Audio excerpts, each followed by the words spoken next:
Hello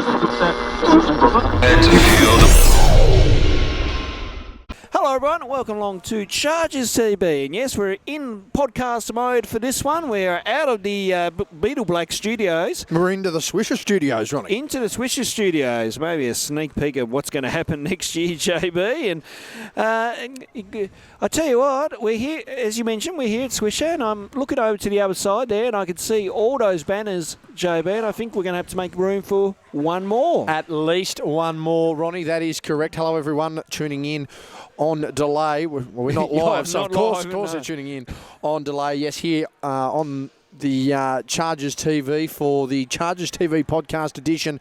And you are correct, Ronnie. At least room for one more as your Mackay Timber Hobart Chargers collected the NBL 1 South Conference Championship banner on the weekend. Ronnie, a sensational achievement for the club, as Coach Stewart says in a bragging kind of way. The last two times this comp has gone 100%, and the Chargers have played in it. They've walked away as champions, and just hearing some different words from Stewie, I think he's pretty happy and content with where he sits with all of that right now. No doubt we'll see what comes of national finals coming up this weekend, but for the meantime here, an absolutely successful weekend of hoops and a very successful season so far, as the great Bane Shepherd wanders by and Here's says Bane. Hello in the studio as we're just recording. G'day, Bane. Shout out Hello, to yourself. Alex. Fellas, you can tune into this on Chargers TV in the next 24 hours. You'll get your shout out. Well done. There you go. See you later, guys. He loves it. But no, what a sensational weekend, Ronnie, and what a great result. Yeah, it was. You know, winning it 78-62, and really the setup here was that second quarter by the Chargers. 22-6, second quarter in favour of Hobart. You really kind of changed the game because Mount Gambier come out guns blazing. JB, they shot very well, and was 23-13 at quarter time. And then Stewie makes those adjustments, and then it was all Sam McDaniel from there on in. He had 32 points, and then Jared Bairstow chips in with 11. Ollie Angerstein chips in with 11.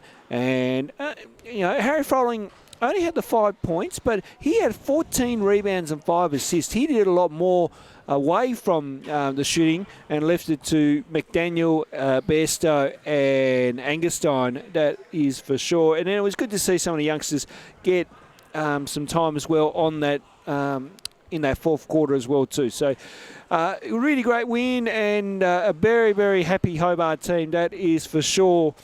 And a good turnout here to our watch party as well too. We had a straw about probably near 100, I'd say, JB.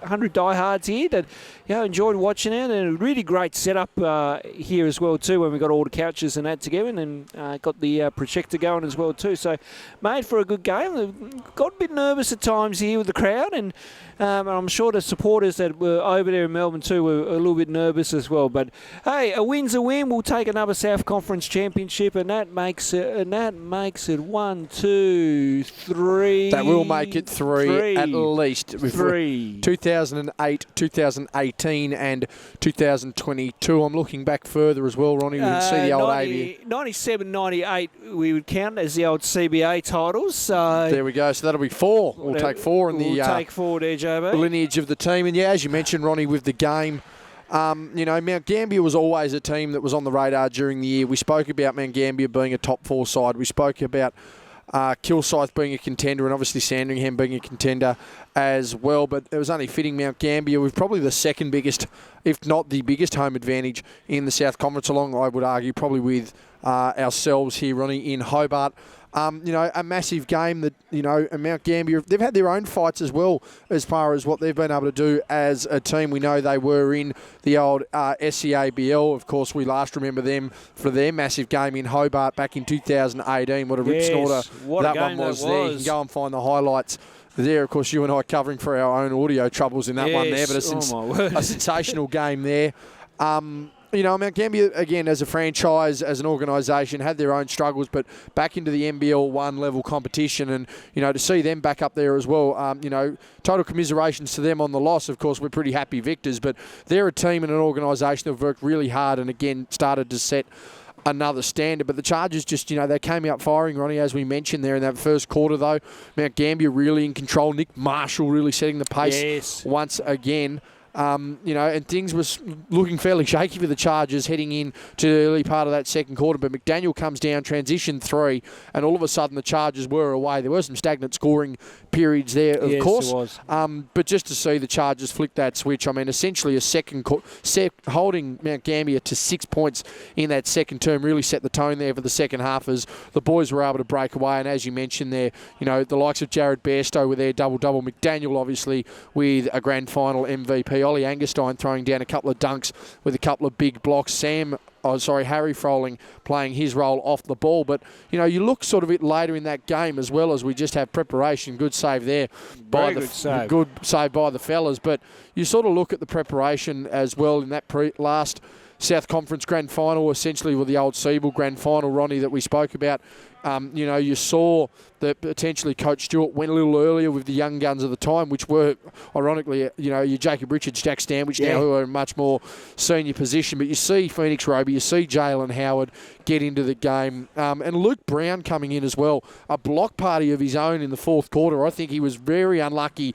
I think he had the context and time of the game not sort of been what would be maybe discussed as junk time at that period. If that had been a tighter situation in that game with those big blocks of Luke, he came on for a massive week as well. We saw him at SBL level down here have a massive contribution in the second half to the Wolves grand final win. Kept that form, a massive block party for him as well. And of course, great to see Hobart getting the win there as well. Of course, heading away now to a national final. We don't have 100% confirmation on our team at the moment, but it is unlikely for us that we will be missing a few key players.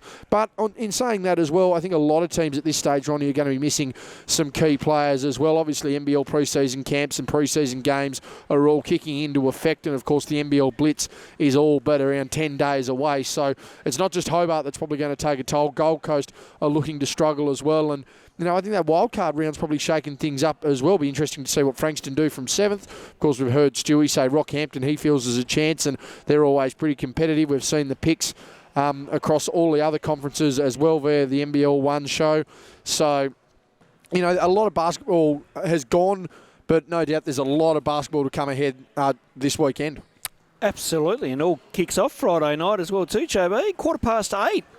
I believe, against Gold Coast. And I believe it will be streamed on the NBL 1 website or the NBL 1 app. I think there's a bit of KO coverage as well. There is a bit of KO coverage. And I wouldn't be, not being funny, I would not be shocked whether that is the pick of the games.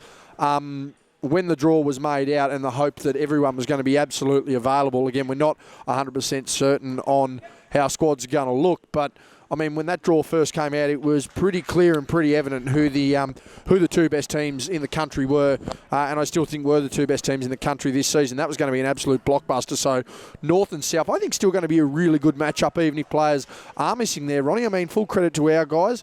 Jamar Sandifer, AJ Harrison, of course, the two-handed wham, bam, jam, thank you, man himself, Ollie Angerstein. I got a shirt that I'm thinking of printing up, thanks to Simon Hall for the idea there. But there's still a lot of quality players in this Chargers team. This is a good chance for Jack Stanwicks and for Jacob Richards to really get in that starting lineup and relish the opportunity as well. Of course, it's good for some of our younger players to probably get some extended minutes and, really prove themselves at that level. Meanwhile, for the Gold Coast, again, a really deep side who had a dominant victory in their final series up north, so they're certainly not a side that should be taken lightly, and that's going to provide a good matchup. And of course, as we mentioned, you've got Rockhampton in there. You've also got Frankston. And I think Frankston are probably the real dark horse now, Ronnie, when I look at how it's all probably going to unfold. So, I mean, if we're matched up with them at some point, look for that to be a blinder of a game as well. But, it's going to be absolutely a sensational opening night. We don't know who we're going to get after that, depending on results, of course, but going to be a bumper weekend of action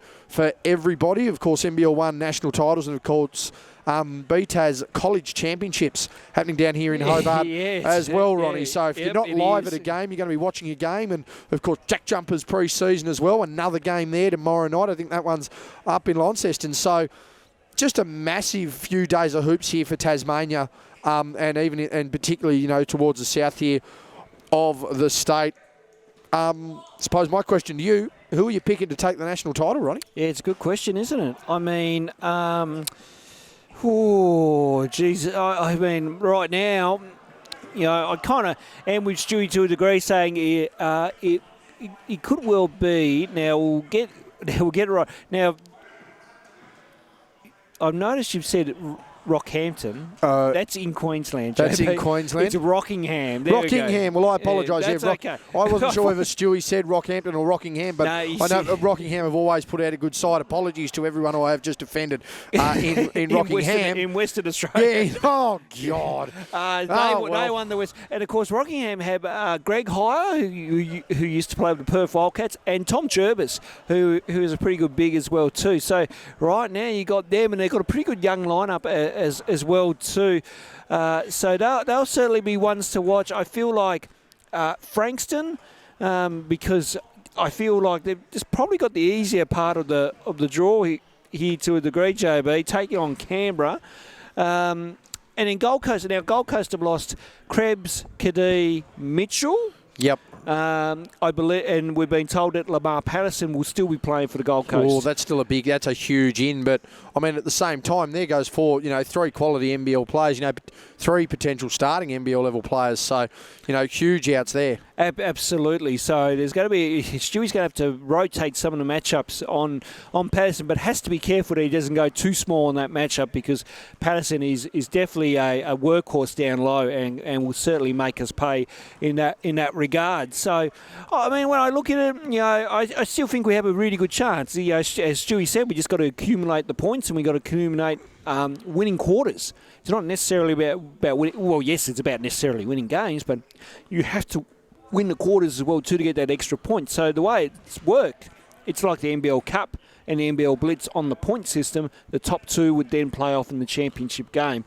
So there's a genuine amount of incentive there for teams not to sit there and take their foot off the brake. Correct. I mean, the idea that you're up by 30 might be one thing, but if you're sitting there going, geez, we really need this extra point, the last thing you want to do is potentially give up a quarter in a blowout, even though, okay, that might be part of the game. And I think that'll be an interesting dynamic, Yeah, it will be. because of the way the game is played. We do understand, sometimes you do have to take the foot off it a little bit. If you're up by 30, I'm not saying that's going to happen in a national championship tournament, and I'd really hope it doesn't. But, the last thing you want to do in a situation like that is get up by 30, potentially be disgruntle your opponent as well in that situation. But in turn, that's also a bit of competitive fight for other teams as well. If they play across the weekend and, they may potentially lose a game and that blowout might be there, but to just try and fight it back, that could mean everything. So, yeah, a really interesting dynamic there, and certainly one to follow across all the leagues, and I'd be interested to see just how everyone's bracket goes, so to speak, in this one. Yeah, and let's go. We've got the laptop out here, JB, so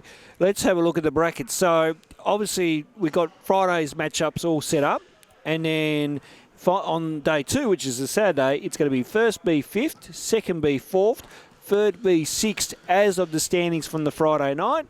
And then we go championship day, 1v2, 3v4, 5v6. So you are getting 3 games in 3 days regardless. Absolutely. And I mean, you don't see triple headers in pro basketball anywhere anymore. I mean, I know the NBL and the NBA used to run it. I think EuroLeague used to do it a little bit, but that's a big toll on bodies there, running that sort of territory. And I mean, especially for some of these young kids, I mean, this is the real test.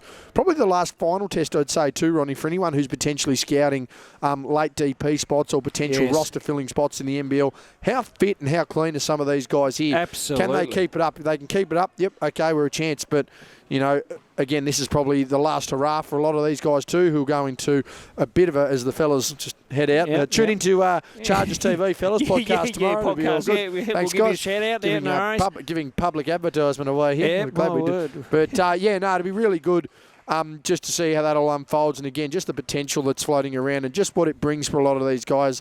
Again, to reiterate here, you've probably got teams looking for very final DP spots or practice squads at least at NBL level, and, just a chance to break through. You only have to have one set of eyes on you to have a chance here, Ronnie. So, I mean, just as Anthony Stewart spoke about, Ollie Angerstein's gone from, Ollie Angerstein was playing Southern Wolves State League basketball round 1 in October to some, 11 months later having G League NBA teams genuinely looking at him. Massive. So, again, right place, right time. It only takes one set of eyes. And, so it'll be interesting to see a lot of these young guys. And, again, a good chance to get some tape together if you're looking to make a bit of a bid towards college as well or head overseas for school as well. So still a lot to play for even if the feel of a national championship's out of reach, but of course, that's the ultimate goal. And it is, and the only thing too is, JB, the Chargers did have that triple road header last year before the season got canned.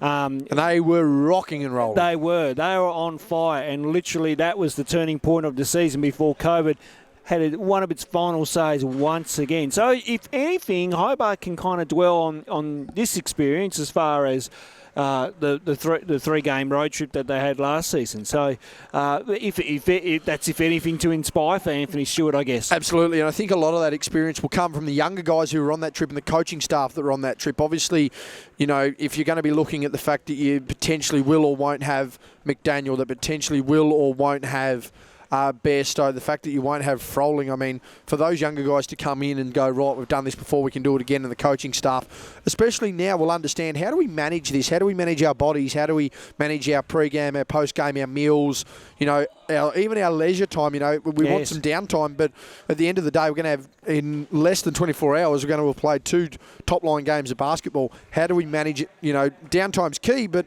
we don't want to be sitting around too long and we're cramped up. We don't want to be up walking around, or our active recovery is suddenly becoming a third workout. So, you know, there's a lot to weigh into it. And again, this is just another learning experience as well for the club, as a lot of teams around the country go into semi-professional mode completely through this experience. Of course, we've seen how teams have transitioned from pure volunteer clubs and that sense of pure amateur basketball, Ronnie. Now, I mean, this league is, at worst, a fully semi-professional league, and a lot of teams, I think, are going to take this experience to fully, you know, upgrade how they run as a club on and off the court. So, yeah, triple header. I mean, the experience, I think, is going to be great, and for us to take some of that from last year is going to be good. But again, I think it's another learning block, because to take a triple header on the road voluntarily to help the league and get through a season versus being pushed into a triple header in a do-or-die national title situation, same in a way, but very much different. So it'll be, you know, another learning curve, but an exciting curve, and a journey that I think those around are really excited to take. Absolutely. And the potential of Anthony Stewart's last journey as well too. Stewie hasn't shied away from, you know, hinting that this may be his last season and he could be done after that, and, you know, and then the rumour mills, I suppose, start to heat up if that is the case. And it's not like we're turning the flame up on it here anyway. No, definitely not. And Stewie is prepared to make an announcement next week, apparently. So it's. I think for Stewie, and I think everyone in the Tas basketball community will agree on this. Regardless of what Stewie's decision is, it's not a bad decision.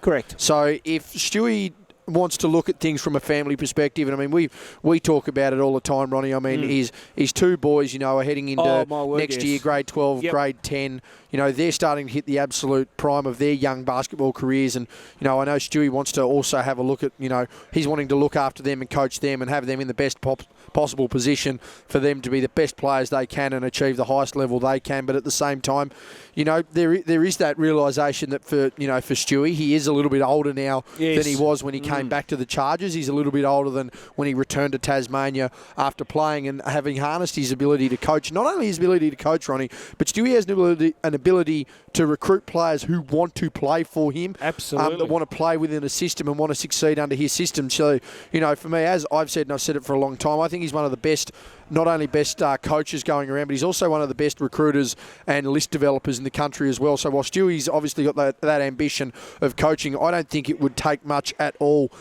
for someone to maybe even get Stewie in a position where he's going to an NBL club, you know, he's instituting systems, or, you know, even another club, instituting systems and instituting ways to go about it where players will come and play for Stewie. People will come and play within that system and they will come and succeed at the highest level. And we've seen that time and time and time again. So, you know, again, he wants to be on the coaching front, and I don't blame him for wanting to be on the coaching front, and that's his aspirations. But I think the other thing that a lot of people will agree with is that Stewie's ability to recruit, his acumen to recruit, his ability to institute systems and have players play those systems and succeed in those systems and have fun in those systems. We're not talking about players, as we say goodbye once again, but you know, we're not talking about guys. I mean, you look at that side last year, and I use this as an example, your Jack Purchase and your Tad Duffelmeyer and your Cohen Sapwells, and of course, John O'Mine's unfortunately resting a knee injury on recovery still from his time in Germany. But I mean, you're talking about 3 players who played key rotational minutes in the NBL this season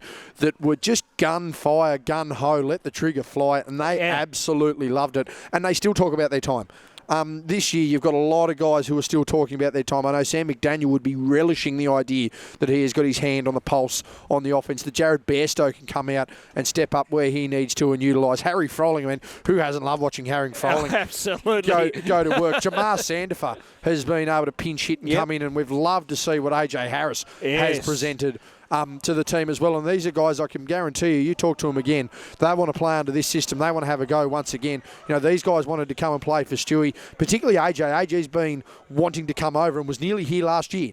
So, I mean, that talks about, you know, he waited 12 months, 18 months to get in this system, and he survived well and truly in this system.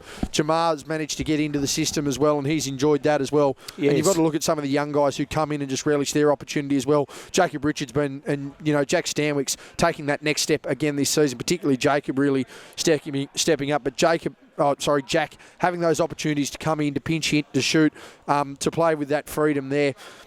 You know, as a coach, you know, great, that's awesome for him to have, but I'd love to see Stewie implement that system and that way of recruiting at another club, and certainly at a very much a higher level, because it would be some very exciting basketball. And as I mentioned, Ronnie, you've only got to look at what Stewie's resume is as a coach here at the Chargers, what he's done for Tasmanian basketball as an elite level player. I mean, he is our greatest NBL player. I have no doubt about that. This is a guy for, you know, anyone who's an NBA fan. He was, for me, the Reggie Miller of the NBL in the 90s, early 2000s. Okay, he might not have been your leading scorer, but there was one guy in the league that everyone looked at. You don't want the ball in his hands. That was Stewie. So for me, he's achieved as much, if not everything, that he can achieve right now in what he does. And I think, you know, his decision is not a wrong decision. You know, some people won't view it as a right decision, but I don't think Anthony can make a wrong decision in this standpoint. I mean, let's not talk about like he's gone. I mean, again, the decision hasn't been made. No.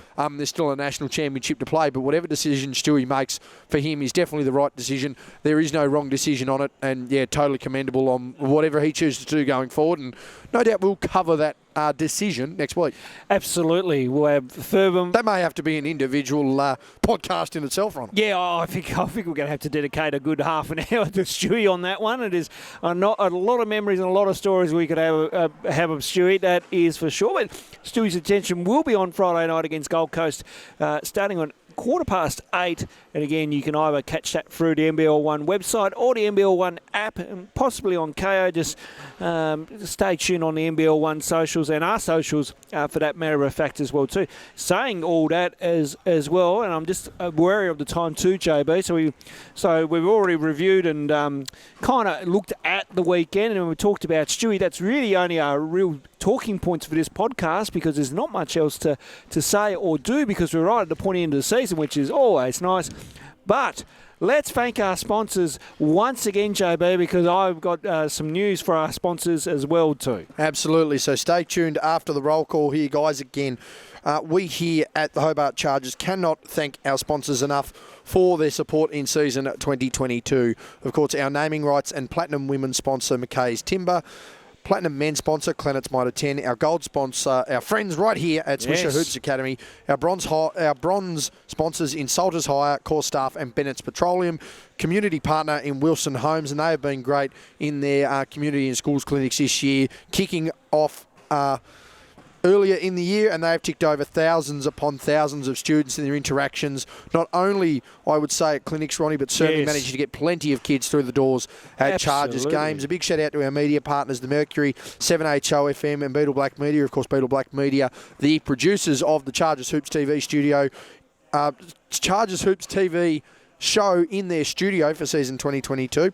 Our corporate partners, THA, EIS Property, Gap Tasmania, Dave Street Discount Pharmacy, Lion Co, North City Cars, Marsh Insurance, Island State Wastewater, and Alpha Medical. A big shout out to our coaches sponsor for Dwayne Davey in 2022 in Dobson Mitchell Allport.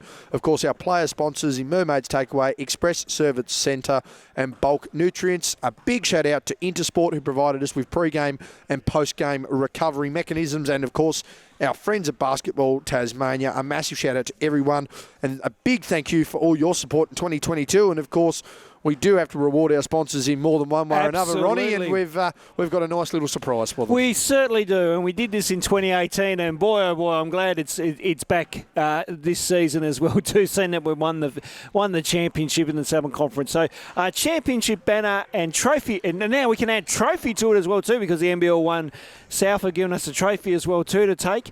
We now have that tour commencing very soon indeed, and we will be getting around to sponsors and getting some photo opportunities with them, and they get a chance to relish in holding the banner and the trophy, and we'll give them a bit of a shout out on our social media. So sponsors, stay tuned. I tried to send the email through today, and then the Google email decided to die. Not in Godspeed. Yes, and then wouldn't send the actual email. I don't know how that worked, but anyway, I'm going to have to retype it up tomorrow morning. And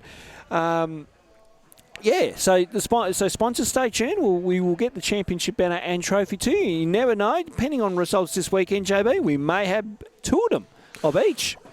Potentially. We may do, but we're not holding our breath on that. You're right, and if we do, we might need to live stream those visits from, I don't know, we might go to Hamilton Island and celebrate ourselves, Ronnie. I reckon we'll go and do a mock call of that. But no, a big shout out to our sponsors. And again, keep your eyes and ears peeled for emails and email notifications. We will be in touch. It'll be Ronnie or myself, or probably Ronnie. Yep. Ronnie, I reckon. We'll be in touch, and we are happy to negotiate a visit with the trophy and the banner, at least for the NBL 1 South, and hopefully with a national championship banner and trophy as well. Absolutely, JB. That will pretty much wrap us up here from Swisher Hoops Academy on a Wednesday night here. There's been a good flow of people coming through, JB. I was going to say the basketball never stops here at Swisher Hoops. Absolutely not. And, of course, we had the South Conference. We have the South Conference of the TJBL, their under-22s comp starting this evening. Yes, Ronnie, do we have any score updates? We have some score updates. Of course, you'll have the updates yourselves, but at the time of recording? At the time of recording, so let's have a look at the men, and then I'll take it over to the women. Some Wolves got up over Grandiers, 67-61. Those teams have been seesawing a fair bit within the senior programs at the moment. Of course, they've been playing in the reserve finals and the senior grand finals there as well too. Currently right now, at the moment, it's Domino's that lead Glenorchy 45-34, and of course probably the big signing for Glenorchy has been Lloyd McVeigh. Of course. Well, I'll tell you what, Jack McVeigh that'd be pretty impressive if somehow old Scotty Frothin has not found out that the man who's currently meant to be up playing practice games, yes, and with the team has somehow snuck down to Hobart for a game. Absolutely, hoping not bursting his buddy, but no. Lloyd will be there. Lloyd has just started at Swisher recently. He has. Been a great addition to the team. He's a great guy. I've been lucky enough to have some chats with him and whatnot. Absolutely. And he wonderful guy. No doubt will be a big inclusion as a Queensland under-20 player himself. Yes, absolutely. And currently at the moment it's Kings up by 6 at the moment, 35-29. Again, unfortunately, they just don't tell us what quarter they're in, and that's the way it goes. So let's have a look at. We'll look at the women's for you here very quickly. And let's see, we have full-time results. Of course, some Wolves had the bye in this one for round one.